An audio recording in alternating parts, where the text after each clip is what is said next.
I mean, you might just call that discipleship. And it's the sense You of, might. are we just getting people to come in the building and sit for an hour and leave and maybe put a couple bucks in the plate? Or are we doing the work of making disciples? And Yeah, yeah. yeah. Welcome back. The Word Made Fresh, episode 201. Last week I did a whole big thing about episode 200. Now we're officially into 200s. We'll celebrate at episode 500. So stick with us for a while. Okay, here we are, Luke 13. We are moving through Luke, and I really think this is where Jerusalem comes into sight. We're in Lent, obviously, and we are making our way through the season of Lent, headed towards Jerusalem, cross, resurrection, all that stuff. But we're not there yet.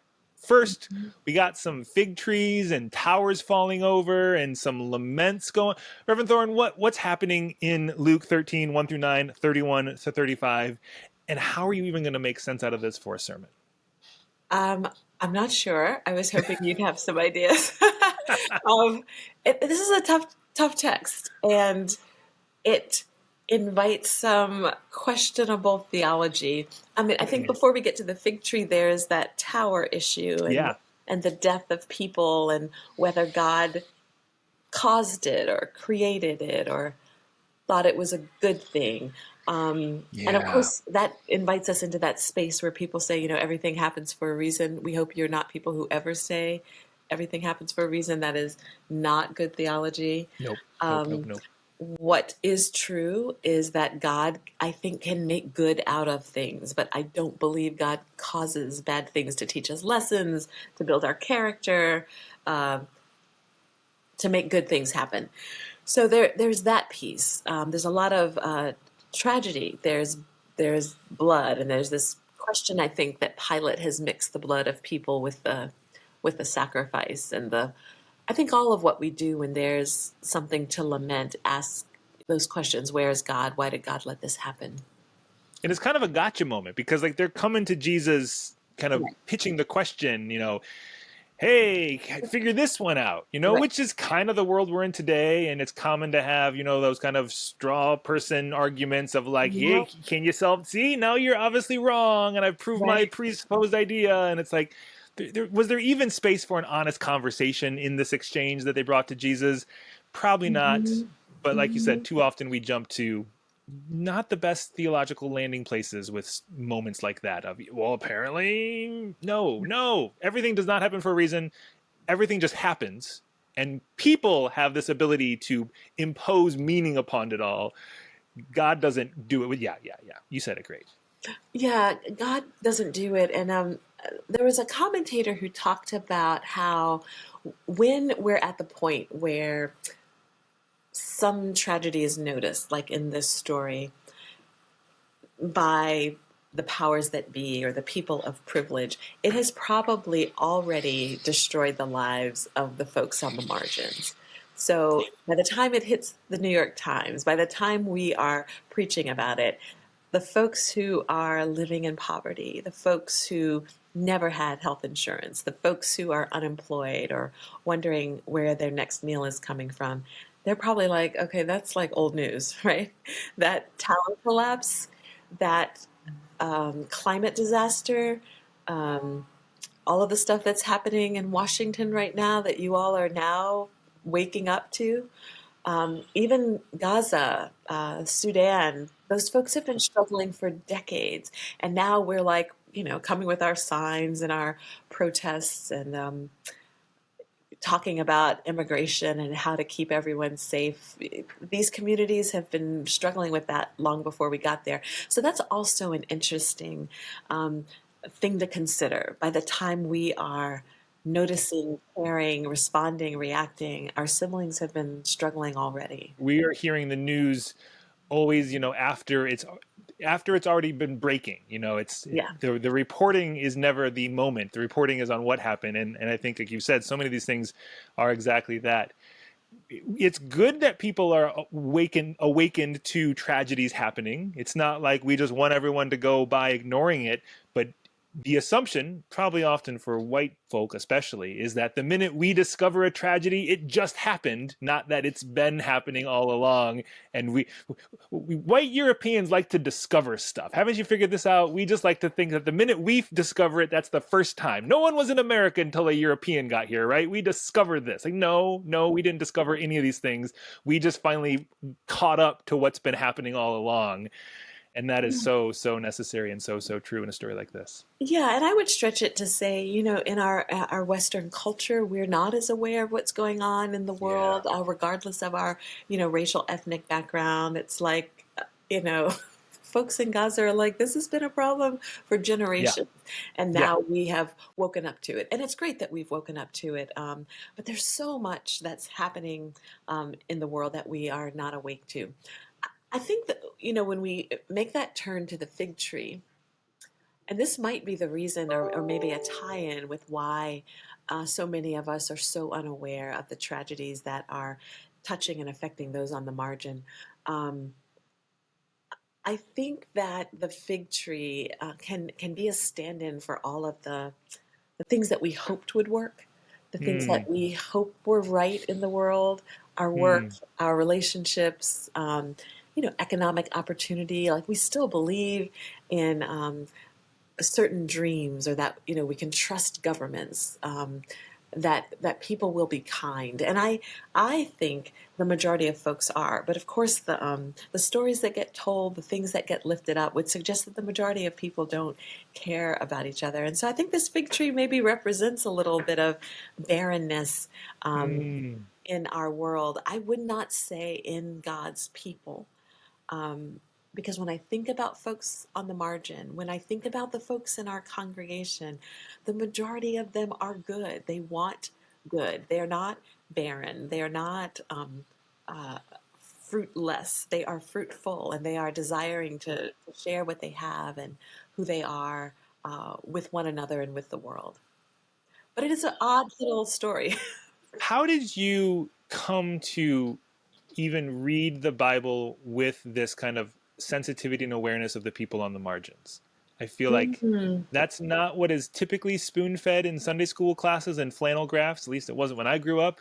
Right. I think we're finding pockets of it happening in the world today with emerging generations. But how did that become a way that just like the way you're just describing reading these texts is not the typical commentary I would read off the shelf? And that's a good thing. We need this perspective, or we need more authors writing more commentaries so we have broader perspectives. But just how did you come to kind of that positioning of just how you even put your glasses on to see what's in front of you? Right. Well, I think that was definitely seminary. So I think when I was a kid, and I was in church, and I went to Catholic school from second grade. So from age 7 till high school graduation, I was in Catholic school. So we were in church all the time. We took religion classes all the time.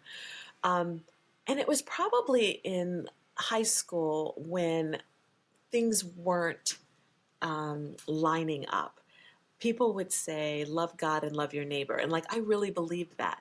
But then I would see the way adults in my church or in my faith community were treating neighbors. I would see the way I felt, how I experienced, let's say, my youth group leaders that didn't feel loving. And I was one of a few kids, African-American kids in the church. I remember when my mom, when we first started going to that church, people wouldn't pass the peace with her. They wouldn't touch her hand. So I didn't know that until I was older. But as a kid, you feel that. You feel like something is off. Like I feel like they don't really like me, or the energy feels weird, and you can't articulate it. And probably what would have happened, and actually what happened for me in high school, is I stopped going to church because it didn't feel good. It didn't feel warm and welcoming. And I actually had a racist incident with a priest in my church. And my mom took me to talk with him about it. And he made all of these defenses for why he wasn't going to do anything about it. And I was like, you're the priest for the kids, and you're not standing up for the kids. So, I think kids can really call BS on stuff. It's like you said, love God, love everybody, and now you're not doing that. I'm out of here. So my mom was like, thank you very much, and I was out. But when I went back to church 10 years later, it was in a progressive church. There were people of color in leadership. It was okay to ask questions. Now, it was a progressive church that didn't talk about sin. It just was like, you're made in the image of God. You're great. God loves you. You're awesome. And that's very flimsy, right? Because it doesn't deal with hard things like this text. But it was in that very nurturing space where someone said, hey, have you ever thought about going to seminary? It's like, oh, maybe. So you're teaching Bible class, you're teaching Bible study, you're leading confirmation class, you're hearing these sermons that approach the text in a different way, in a loving way. And so, yeah, then it's going to seminary. Then it's sitting with people who've got PhDs in theology and who say, actually, there's multiple theologies. And you're like, Yeah. multiple theologies? I went to religious school. Nobody ever said anything about multiple theologies. And then when someone says things like, God is the God of the oppressed. Now, certainly in the Catholic Church, there's liberation theology comes out of the Catholic tradition. Gustavo Gutierrez, if you don't know the poor by name, then you can't serve the poor. The Jesus' preferential option for the poor, all of that is Catholic social teaching. But that wasn't really what was highlighted in the school I went to. But when you start hearing people teach you your own, the roots of your own tradition, or who say that there's Black liberation theology, there's feminist theology, there's womanist theology. And these are smart people who have studied and can make arguments.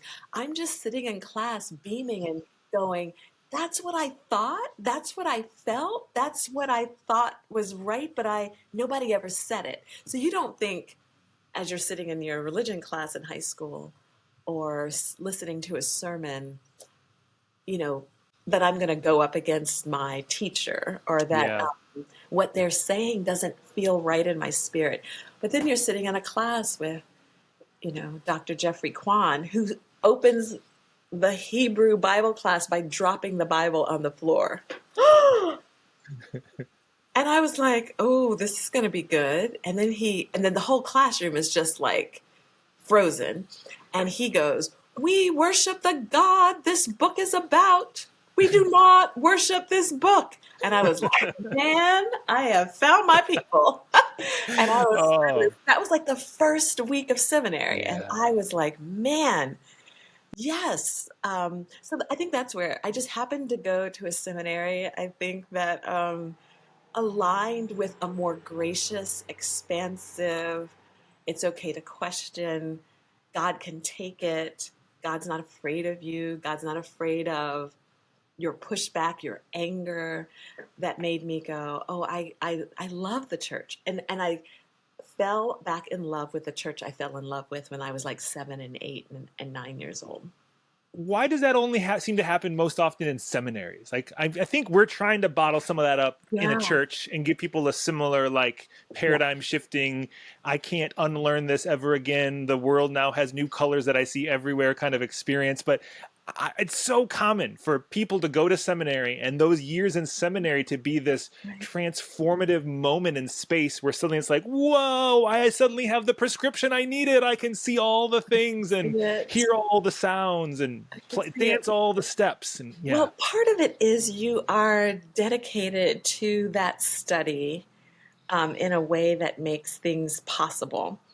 I think it happens at Riverside, but it only is going to happen for anybody anywhere if you're dedicated to that study. So if you come to church every Sunday, if you watch the Word Made Fresh like Lorraine, if you're committed to Bible in a Minute, you're going to get these voices and these perspectives. I mean, it's what I preached about a couple of weeks ago, what Professor Chitamanal said to us right before Transfiguration Sunday. What are you practicing, right? So if we practice reading these texts, which is what we do in seminary, if we practice writing essays and making arguments, it does something. It shifts our spiritual DNA. being in church every Sunday, listening to progressive voices every Sunday, it is going to do something to you. It's going to excite you. And, there are a lot of folks at Riverside. Every book we mentioned, those folks are gobbling it up. They want to read it. They want to talk about it. They are making a practice of falling in love with Jesus. So I think we are doing it. I just think it happens for folks who are committed to the practice. I mean, you might just call that discipleship. And it's the sense You of, might. are we just getting people to come in the building and sit for an hour and leave and maybe put a couple bucks in the plate? Or are we doing the work of making disciples? And Yeah. And I would say this too. I think that all that we can do is put it out there. I mean, similar to seminary. But if people don't do their homework, right? If you don't read the text, if you don't write the essay, if you don't get in a study group with other people, same thing at church. We can preach the sermons, but if you don't come, we can offer the Bible study, but if you don't do the reading and don't come, we can't make disciples. And this is something I learned again with this very first mentor who said, if you ever thought about going to seminary, I was working in the summer camp. There was a young kid from Michigan, Christian Reformed. When are we going to ask these kids if Jesus Christ is their Lord and Savior? And I was like, they can't even spell Jesus Christ, right? Because they were age 4 to 12. And the pastor said, and all of the kids weren't Christian. Some of them were Muslim, some of them were no religion, but they came to the camp because it was a warm, welcoming place and they could learn how to swim. And he said, these kids are going to know Jesus because of how we treat each other and because of how we treat them. And he said, we don't save people. God saves people. And it's the same thing with discipleship. I can invite people onto this journey, but there's work to do, right? You got to do your homework. You got to lift your weights. You got to build your own muscle. I can't lift the weights for you. Yep. Yeah, that is the challenge. We can build all the invitations and opportunities and pathways for discipleship, but someone has to say, I want to be a disciple. Like, even we're going all over in this conversation now, which is fine. I love it. But I mean, Jesus didn't like grab Peter and say, okay, I'm carrying you on my back. That's right. He said, come follow me, which meant Peter had to do something and actually start following Jesus. You don't get dragged by Jesus. You get invited to follow Jesus. And maybe you'll find some dragging along the way. That's part of the process. No, usually a kick in the butt is what I find. Usually a kick in the butt. Calvin said the grace is irresistible. Like we can't resist it. And I have found that to be the case in my life. But you still have to get to a place where you're willing to be visited by irresistible grace. And you certainly can shut that down. You certainly can say, I don't believe in that crap, right? I don't believe in church. I don't go to church. I think Christians are horrible, and some of us are. Or you can say, they were horrible in that place, but I'm going to go find a place where they aren't. They were horrible, but I'm going to go get me a book. I'm going to go take a class. I'm going to, like, if you're committed, like I said, committed to the practice, then it's irresistible, in my opinion. Well, and who knows? Riverside just hired a new education minister, so we might have all sorts of fancy education things and opportunities and invitations for deep, rigorous, world-shattering, paradigm-shifting discipleship beyond just Sunday morning, Word Made Fresh, Bible in a Minute. We got lots of ways that you can have your mind blown, but we will keep on setting up those opportunities and being intentional, because it's that intentionality. And somewhere that came to the text. Go ahead. Yeah, I was just going to say this last thing. I was speaking to a really well-known music director, church music director, and he said music is formation. And very often he said people in church worship the music. They do not worship the God who created the music. And it's similar to what Dr. Kwan said when he dropped that Bible, right? Yep. So when we say, and I've told you guys often, there's a member who says to me often when she's departing church, Reverend Thorne, the music was just like Carnegie Hall. And I'm like, that is not what we're going for. Yeah. We want this music to transform people, to beckon people into this irresistible grace of God, to point towards. I mean, it's the reason you have icons and you have statues and you have beautiful stained glass windows, because the belief is they are a portal into a relationship with God. Not that, oh, the building and we should landmark it and it's all so beautiful, and not, Reverend so and so and their sermon and oh, they're so erudite and wise. All of it, all of it, all of it. The architecture, the music, the sermon, the paraments, the banners is all a portal into this following Jesus. Yeah. We need a theology of wrong notes, because we get so fixated on, you can't make a wrong note or now the piece isn't excellent enough. And it's like, well, what if the wrong note is an invitation to authenticity and grace and recognizing it's not about being Carnegie Hall, but it's about a different kind of embodied experience. Yes. Yeah. Yeah, it's about a walk with Jesus. And I think that's our Lenten theme, right? Show me the way. Yeah. Yeah. So let's find that. All right. Well, for the risk of us finding 5 new topics, show me the way this Sunday, somewhere, towers falling, fig trees, laments over Jerusalem, and everything else we talked about. It's going to come out. It's going to be another great Sunday, another great sermon. You know the drill. Bible study at 9:30, special music 10:30, worship's at 11. Stick around for virtual coffee hour after worship. Whoo! It's going to be a good time. And we hope you can join us, whether you're in the room or online. Glad to have you watching all the way to minute 20 on this conversation. And we will pick it up again on the next one. See you next time, everybody.